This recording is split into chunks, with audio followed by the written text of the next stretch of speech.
আমরা উদাহরণস্বরূপ বলতে পারি, যখন কোন এলাকা রয়েছে, সমুদ্র এলাকা রয়েছে, কোন বিভিন্ন ঝড়ঝাপটা, ঘূর্ণিঝড় ইত্যাদি হলে সতর্কবাণী দেওয়া হচ্ছে, এত নাম্বার 8 নাম্বার 10 নাম্বারে দেওয়া হচ্ছে। এরপরেও কিছু লোক রয়েছে উদাসীন, কথা শুনতে চায় না, মরে যেতে পারে যে কোনো মুহূর্তে, শুনতে চায় না। প্রশাসন দিয়ে তাদেরকে সরানোর ব্যবস্থা করা হয়, সরকার এক স্থান থেকে আরেক স্থানে নিয়ে চলে যায়।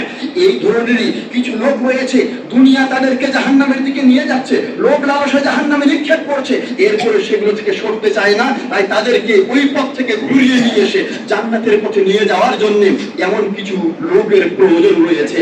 ইমাম মালিক রাহিমাহুল্লাহ যেমন বলেছেন, এই যে নূহ আলাইহিস সালামের সময় প্লাবন, সেই প্লাবন থেকে বাঁচতে পারবে তারাই যারা নূহ আলাইহিস সালামের নৌকায় উঠবে। আজকে এই পৃথিবীর প্লাবন যারা মানুষকে ধেয়ে নিয়ে যাচ্ছে, ভাসিয়ে নিয়ে চলে যাচ্ছে জাহান্নামের দিকে, ওই জাহান্নাম থেকে মুক্তি পাবে তারাই যারা সুন্নাহ নামের নৌকাতে, রাসূল সাল্লাল্লাহু আলাইহি ওয়াসাল্লামের সুন্নাতের নৌকায় যারা আরোহণ করবে, তারাই বাঁচতে পারবে। তাই বাংলাদেশ জমিয়তে আহলুল হাদিস একটি প্ল্যাটফর্ম, তাওহীদের প্ল্যাটফর্ম, যেখানে শিরক বিদআত থেকে মুক্ত করে মানুষদেরকে তাওহীদের শিক্ষা দিয়ে আল্লাহর খাঁটি বান্দায় পরিণত করার সর্বাত্মক প্রচেষ্টা চলছে। আলহামদুলিল্লাহ, যাবতীয় প্রশংসা ও কৃতজ্ঞতার বাণী একমাত্র আল্লাহ সুবহানাহু ওয়া তাআলার জন্য, যার বিশেষ করুণায় আমরা বিভিন্ন এলাকা থেকে বিভিন্ন ব্যস্ততাকে পিছনে ফেলে আজকের এই দিনটাকে এই প্রোগ্রাম স্থলে উপস্থিত হওয়ার সুযোগ লাভ করেছি। এই শুরুতেই সেই মহান আল্লাহ সুবহানাহু ওয়া তাআলার শুকর আদা করছি। আলহামদুলিল্লাহ, সালাত ও সালাম, রহমত ও শান্তি বর্ষিত হোক মুহাম্মদুর রাসূলুল্লাহ সাল্লাল্লাহু আলাইহি ওয়াসাল্লামের উপরে। আপনারা বিভিন্ন জায়গা থেকে অনেক কষ্ট করে এখানে এসেছেন। এই শুরুতে আল্লাহ সুবহানাহু ওয়া তাআলার কাছে দোয়া করছি, আল্লাহ সুবহানাহু ওয়া তাআলা ইখলাস ভিত্তিক আজকের এই সময়টুকু উৎসর্গ করার, অতিবাহিত করার আমাদের তৌফিক দান করুন। আল্লাহ রাব্বুল আলামিন আমাদের এই সময়কে ভবিষ্যৎ জীবনের হেদায়েতের জন্য এবং পরকালের কঠিন ভয়াবহ দিনের নাজাতের জারিয়া হিসেবে কবুল করুন। আমিন, আল্লাহুম্মা আমিন। আল্লাহ সুবহানাহু ওয়া তাআলা আমাদেরকে জ্ঞান বুদ্ধি দিয়েছেন, হক এবং বাতিলের মাঝে পার্থক্য করার জন্য যোগ্যতা ও শক্তি দিয়েছেন। এরপরে এই পৃথিবীতে আমাদের ছেড়ে দিয়েছেন অল্প একটু সময়ের জন্য। এই পরীক্ষা ক্ষেত্রের পরেই আমাদের ফলাফল ভোগের সময় আসবে মৃত্যুর পরবর্তী জীবনে। যদি আমরা হেদায়েতের পথকে চয়ন করি, আমাদের জ্ঞান বুদ্ধি বিবেককে কাজে লাগিয়ে, তাহলে আল্লাহর জান্নাতের মেহমান হতে পারব। যদি আমরা জ্ঞান বুদ্ধিকে কাজে না লাগিয়ে অন্যান্য প্রাণীর মতো দেউলিয়া জীবনযাপন করি, তাহলে মৃত্যুর পরবর্তী জীবনটা অত্যন্ত ভয়ঙ্কর ও শাস্তির দুঃখের হবে। এই পৃথিবী হলো ছলনাময়ী একটা পৃথিবী। আল্লাহ রাব্বুল আলামিন যে পৃথিবীর ব্যাপারে বিভিন্ন জায়গায় বিভিন্ন ভাবে বলেছেন, পরকালের তুলনায় এই দুনিয়াটা হলো ইল্লা কালিল, খুব সামান্য। কোথাও বলছেন মাতাউল গুরুর, এটা ছলনার একটা জায়গা। এইভাবে আল্লাহ রাব্বুল আলামিন উল্লেখ করেছেন। রাসূল সাল্লাল্লাহু আলাইহি ওয়াসাল্লাম বলছেন, এই দুনিয়া ইন্না দুনিয়া হুলওয়াতুল খাদিরাহ, দুনিয়া সবুজ শ্যামল সুমিষ্টি, সবসময় মানুষকে আকৃষ্ট করার চেষ্টা করবে, কিন্তু মানুষ ওই দুনিয়ার দিকে আকৃষ্ট হচ্ছে সামান্য নগণ্য কিছু পেয়ে, নাকি আল্লাহ রাব্বুল আলামিন যে উদ্দেশ্যে সৃষ্টি করেছেন সেই উদ্দেশ্যে, সেই জ্ঞান বুদ্ধিকে কাজে লাগিয়ে সম্মুখপানে অগ্রসর হচ্ছে। আল্লাহ রাব্বুল আলামিন এটা দেখবেন। এই দুনিয়ার প্রতিযোগিতায় পড়ে দুনিয়া পাওয়ার জন্য কেউ কেউ কোরআনকে অস্বীকার করছে, কেউ ইসলামকে অস্বীকার করছে, কেউ আল্লাহকে অস্বীকার করছে। আবার কিছু কিছু মানুষ রয়েছে যারা ইসলাম গ্রহণ করেছে, নিজের মুসলিম পরিচয় পেশ করছে, কিন্তু ইসলামকে ব্যবহার করে সে দুনিয়া অর্জনের জন্য চেষ্টা করছে। হালালকে হারাম, হারামকে হালাল করে ফেলছে সে। কেউ কেউ কোরআনের দোহাই দিয়ে ইসলাম থেকে মানুষকে বের করার জন্য, নাস্তিক বানানোর জন্য চেষ্টা চালাচ্ছে। সুন্নাহকে কেউ কেউ অস্বীকার করছে। সুন্দর সুন্দর সংগঠনের নাম দিয়ে কেউ কেউ আবার মানুষদের পথভ্রষ্ট করার সর্বাত্মক চেষ্টা চালিয়ে যাচ্ছে। যে আল্লাহ রাব্বুল আলামিন আমাদেরকে সৃষ্টি করেছেন, যে আল্লাহ তাআলা আমাদেরকে রিজিক দিচ্ছেন, যিনি অক্সিজেন সরবরাহ করছেন, যা কিছু দেখছি ভোগ করছি সব কিছু যে আল্লাহ দিয়েছেন, সেই আল্লাহকে বাদ দিয়ে অনেকে পীর ঠাকুরের কথা শুনছে, আল্লাহর কাছে মাথা নত না করে কবর মাজারে মাথা নত করছে, আল্লাহর বিধানকে প্রত্যাখ্যান করে নেতা নেত্রীর বিধানকে গ্রহণ করছে।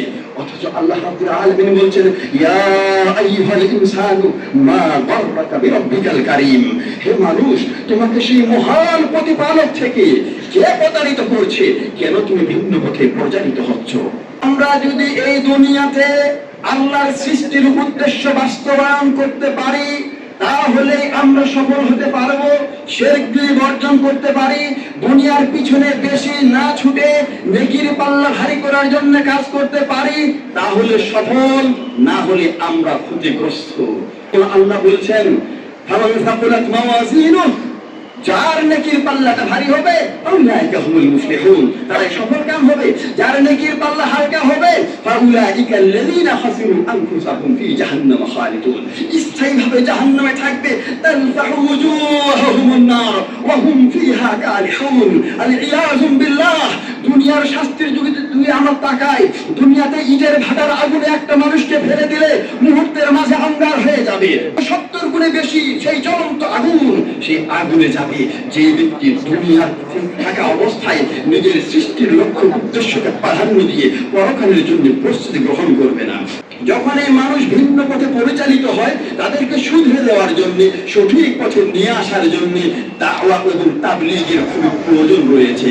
সম্মানিত উপস্থিতি, আমরা উদাহরণস্বরূপ বলতে পারি, যখন কোনো এলাকা রয়েছে, সমুদ্র এলাকা রয়েছে, কোন বিভিন্ন ঝড় ঝাপটা ঘূর্ণিঝড় ইত্যাদি হলে সতর্কবাণী দেওয়া হচ্ছে, 1 নম্বর 10 নম্বরে দেওয়া হচ্ছে।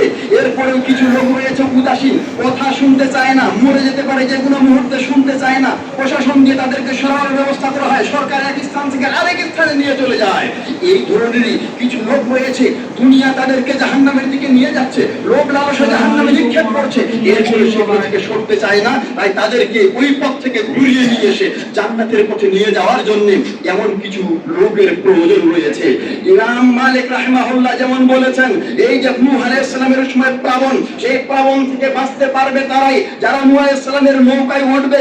আজকে এই পৃথিবীর প্লাবন যারা মানুষকে ধেয়ে নিয়ে যাচ্ছে, ভাসিয়ে নিয়ে চলে যাচ্ছে জাহান্নামের দিকে, ওই জাহান্নাম থেকে মুক্তি পাবে তারাই যারা সুন্নাহ নামের নৌকাতে, রাসূল সাল্লাল্লাহু আলাইহি ওয়াসাল্লামের সুন্নাতের নৌকায় যারা আরোহণ করবে, তারাই বাঁচতে পারবে। তাই বাংলাদেশ জমিয়তে আহলুল হাদিস একটি প্ল্যাটফর্ম, তাওহীদের প্ল্যাটফর্ম, যেখানে শিরক বিদআত থেকে মুক্ত করে মানুষদেরকে তাওহীদের শিক্ষা দিয়ে আল্লাহর খাঁটি বান্দায় পরিণত করার সর্বাত্মক প্রচেষ্টা চলছে। সেই তাওহীদের কিস্তির বাংলাদেশ জমিয়তে আহলুল হাদিস নামক এই কিস্তির আজকে মাঝি হয়ে আমাদের মাঝে উপস্থিত হয়েছেন তাওহীদবাদী সংগঠনের সম্মানিত সভাপতি, সাথে সাথে কেন্দ্রীয় অন্যান্য মেহমান যারা রয়েছেন, তারাও যেন সেই কিস্তির, সেই নৌকার স্টাফ হিসেবে এখানে উপস্থিত হয়েছেন। আপনারা বিভিন্ন জায়গায় যারা দায়িত্বশীল, আপনারাও যেন সেই মানুষদেরকে উদ্ধারের জন্য অন্যান্যদেরকে ধরে নিয়ে আসে বাঁচার এই ভূমিকা পালন করছেন। ভাইয়েরা আমার, তাই আসুন এই তাওহীদি সংগঠনের সঙ্গে আমরা জোরদার ভাবে কাজকে এগিয়ে নিয়ে যাওয়ার চেষ্টা করি। নিজেরা দুনিয়াতে নিজেদেরকে হারিয়ে না ফেলে জাহান্নাম থেকে মুক্ত করার জন্য সংগঠনের সঙ্গে সম্পৃক্ত হই, তাহলে অনুভূতি সৃষ্টি হবে, ঈমানি জজ্বা সৃষ্টি হবে, নিজেদেরকে জাহান্নাম থেকে রক্ষা করতে পারবো।